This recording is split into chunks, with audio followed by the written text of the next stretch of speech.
wait a minute. My cousin Ra'id sort of became like Jesus now, because by the first drop of his blood, his sins are forgiven. Now he can intercede for 70 members of his family, so they can go to heaven. My first bomb maker, Mahmoud al-Mughrabi, his cousin, Dalal al-Mughrabi, famous, killed 36 Israelis in a bus. Everybody was proud about it. She's a hero. Mahmoud al-Mughrabi in prison decided to recruit me to plant a bomb to blow up a bank in Bethlehem. Of course, I obliged because the explosives are few and the applicants are plenty. Everybody wanted to die from the youth. We have created a generation that loved death more than they loved life. يعشق الموت أكثر من أن يعشق الحياة. And I planted this bomb. I was in the Temple Mount, Al-Aqsa Mosque, smuggled by the Muslim Waqf police who were supposed to be protecting the holy site into escape route so the Jewish soldiers who check you, the checkpoints outside, of course, they have checkpoints. They harass Palestinians, you know. And I planted my bomb, exploded 6 p.m. No one was killed, thank God. Because now I look back and I had blood in my hands. In 1993, I began to spy at the Jews. I walked into a synagogue one time, and I wanted to listen to what the Jews talk about in the synagogue. At this point, there was a speaker coming to town in Walnut Creek, California. He was speaking about the situation in Israel. His name was Moshe El-Ad. As I listened to Moshe El-Ad's speech, he was talking about building the Haisha camp, putting apartment complexes for the Palestinians in Haisha. I couldn't believe my ears. Jews want to build an apartment complex for the Palestinians, for the refugees. They want to solve the refugee problem. But he was having a problem trying to convince the Palestinian Authority, the PA, the PLO, to allow them to build an apartment complex for the Palestinians. They didn't want to build a complex because the Arabs wanted to keep this situation with the Palestinian refugees as a sight for sore eyes, to keep this argument all the time, day in and day out, refugees, refugees, refugees, refugees.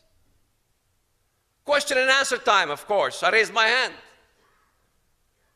I said, Mr. El-Ad, fine speech. You want to build apartments for Palestinians. I admire that very much. Mr. El-Ad, I have one question to ask you. I'm not interested in your opinion, Mr. El-Ad. I'm not interested in what you have to say. Then why you asked me a question for? I said, I am interested in your feeling. I want to know how you feel. Mr. El-Ad, how do you feel as a Jew, Yahudi, to give up Judea, Yahuda, to your worst enemy? How does it feel? He said, it doesn't feel good. I said, why do you Jews always do things that doesn't feel good? Because Olmert, in Minneapolis, you know, he's ready to give up Jerusalem. We have to have a state, you know. We have to have this psychotic state because the world wants to enforce it. Because if you give the Palestinians land, you ultimately will have peace. If you pull out of Lebanon, you know, finally you'll have peace. When Israel tried to respond to Hezbollah, what happened? Katyusha rockets, missiles, all kinds of things from Qassam rockets all over. And the world stood still. And when Israel retaliated and began to attack the groups of Nasrallah, and of course civilians died. Civilians always die. Condoleezza Rice said we must have cessation of hostilities. Yom Kippur War, as the Arabs were winning, the United Nations did nothing. As soon as Israel turned the war around, you had a resolution come out, cessation of hostilities. In fact, the hardest thing is to speak at university campuses. Because at university campuses, everyone wants to carry a placard, you know, blood is more precious than land. Jewish students raise these placards during the peace process. Blood is more precious than land. Give land. Well, I could make the same argument. My wife and kids are more precious than my house. Leave the windows and the doors open. Apartheid wall. Jimmy Carter. All this basura that I read in the West that talks about Palestine, peace, not apartheid. Then I listen to Jimmy Carter on the television. He's a Christian, you know, like me. And Jimmy Carter says the Christian fundamentalist movement in America should keep their mouths shut. They shouldn't be active politically. Christianity is not about politics. Christianity is a relationship with God. Okay, then why did you write a book called Palestine, Peace, Not Apartheid? Is that not politics?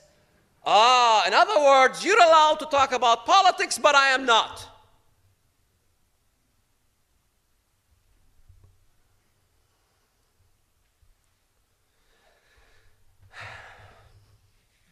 I began to ask my family more questions. I wanted more answers. I began to ask my father. I said, Father, you were saved by a Jewish doctor in Jerusalem. Dr. Barnaba in Jerusalem saved your life. You had a blood clot. You had a week to live. And your father, my grandfather, took you to Jerusalem to a Jewish doctor. And you even told me the story that the Jewish doctor saved your life. Do you ever make a dua, a prayer for the doctor that saved your life? Maybe God bless him and bless his children. He says, there is only one prayer we have for the Jews. لعنة الله على بني إسرائيل كما لعنهم الله على لسان داود كما لعنهم الله على لسان عيسى ابن مريم. Cursed be the Jews, as they were cursed by the mouth of David, as they were cursed by the mouth of Jesus, son of Mary. Wow, such appreciation for Hadassah Hospital. Then I went to my uncle Ibrahim. He taught Islamic studies on Al-Aqsa. I said, Cousin Ibrahim, you drowned in the Mediterranean Sea because you didn't want to see the Geverets, you know, the chicks on the beach, and you're religious. You went to a secluded beach and there was no lifeguards. You drowned. Remember that story? He goes, yeah, I remember that story. I said, 2 of your colleagues with beards went in the water to rescue you. Both of them died. Then a Jewish passerby with a car saw the situation, took a couple empty gallons from the trunk of his car, went to rescue my cousin Ibrahim. And he swam, risking his own life and holding on Ibrahim, and saved him back to shore. I said, a Jew saved your life. Immediately I was yanked from the scene by my aunts and my family. He says, don't you ever tell him about that story. I said, why? He doesn't like the memory of him almost dying? He goes, no. He does not want to ever think of a Jew saving his life. What's the problem with a Jew saving your life? After all, they make the best doctors and the best lawyers in the world. I hired a Jewish lawyer. He was phenomenal. I began to ask myself, what is really the problem? Because every place I go speak, everybody keeps telling me, what is the solution? And the problem is so obvious. You see it on television. You listen to speeches by Ahmadinejad. You listen to Nasrallah. You look at the camera, and Nasrallah says, وَنُكَرِّرُهَا كُلِّ عَامٍ الْمَوْتُ لِأَمْرِيكَ وَنُكَرِّرُهَا كُلِّ عَامٍ الْمَوْتُ لِإِسْرَائِيل. As we repeat it every year, death to America. As we repeat it every year, death to Israel. And the camera turns around, and you see hundreds of thousands in the streets in the middle of Beirut, crying out, Al-Mawtu li-Amrika, Al-Mawtu li-Amrika. And the American people still haven't woken up and smelled the hummus. Ahmadinejad comes and he makes a speech about the Mahdi. The blessed Mahdi is going to come. And I am the religious fanatic. Pat Robertson is the religious fanatic because he believes in Jesus coming back to establish peace. We believe in a Messiah that's going to establish peace. It's a defensive war, because by the time I began to look at the biblical text, because I began to examine things, I began to ask myself questions in America. I began to do research.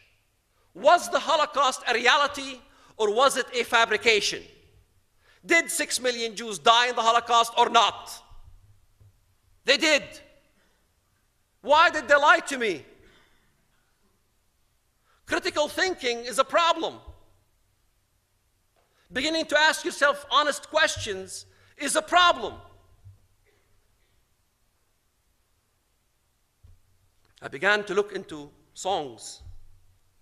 I began to go to garage sales to buy Jewish songs. I want to listen to Jewish songs to see how they sing. I'm looking for war songs particularly because as a child, when I grew up, all the songs that we listened to from the Voice of Palestine, from the Arab stations, what kind of songs did we listen to? Maybe I can translate some of the songs. I can sing them even for you.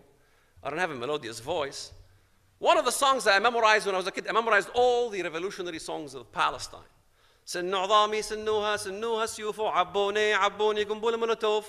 Sharpen my bones and sharpen them and make them swords. Fill me up as a Molotov cocktail. That's a song.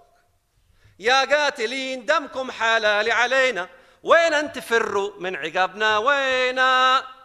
Oh, Jews or killers, your blood is halal to us, kosher. Where will you hide from us in that day? What day? The day that the Prophet spoke about.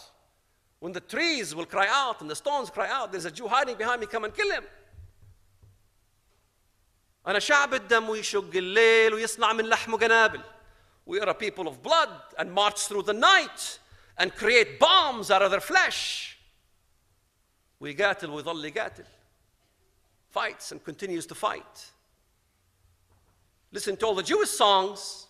I began to learn little Hebrew to translate these songs, but I wasn't good, efficient in Hebrew. I lived in Israel all my life, never learned Hebrew. Please, no hecklers.